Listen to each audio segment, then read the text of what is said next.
আসসালামু আলাইকুম, সবাই কেমন আছেন? আশা করি সবাই ভালো আছেন। তো আপনাদের সাথে আজকে একটা মজার ভিডিও শেয়ার করব। তো ভিডিওটি সম্পূর্ণ দেখবেন। তো আজকে আমার ননদিনী আমাকে প্রপোজ করবে। তো আপনারা কারা কারা এরকম প্রপোজ করেছেন অবশ্যই কমেন্ট করে জানাবেন। তো ভিডিওটি শুরু করা যাক।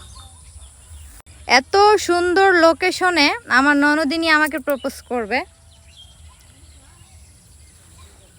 I love you, मेरी जान। Thank you so much my sweetheart ননদ। থ্যাংক ইউ, তোমাকে অসংখ্য ধন্যবাদ। তোমার জীবনে এরকম ফুলের মতো একটা স্বামী আসুক, কি বলেন আপনারা?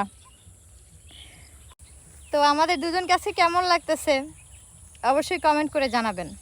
আর এই শাড়িটা কিন্তু আমার শাশুড়ির, তো তাই শাশুড়ির শাড়ি পরে ভিডিও করতেছি। কেমন লাগতেছে? এটা আমার ছোট ননদ। আপনারা অনেকেই আবার কমেন্ট করবেন যে আপু এটা কী লাগে, কারণ আপনারা তো যাকে নিয়ে ভিডিও করি তাকে নিয়ে কমেন্ট করেন, আবার জেনেও করেন না জেনেও করেন, তাই জানিয়ে দিলাম। আর দ্বিতীয় কথা হচ্ছে, সবাই অবশ্যই আপুকে অনেক অনেক সাপোর্ট করবেন। আর যারা এখনও ফলো দিয়ে পাশে থাকেননি এবং আমার ইউটিউব চ্যানেল সাবস্ক্রাইব করেননি, তাদের কাছে একটা রিকোয়েস্ট, অবশ্যই ইউটিউব চ্যানেলটি সাবস্ক্রাইব করে আসবেন। তো অনেক অনেক ভালোবাসা এবং আপুর জন্য দোয়া করবেন। তো সবাই ভালো থাকবেন, সুস্থ থাকবেন। আজকের ভিডিও পর্যন্তই। আল্লাহ হাফেজ।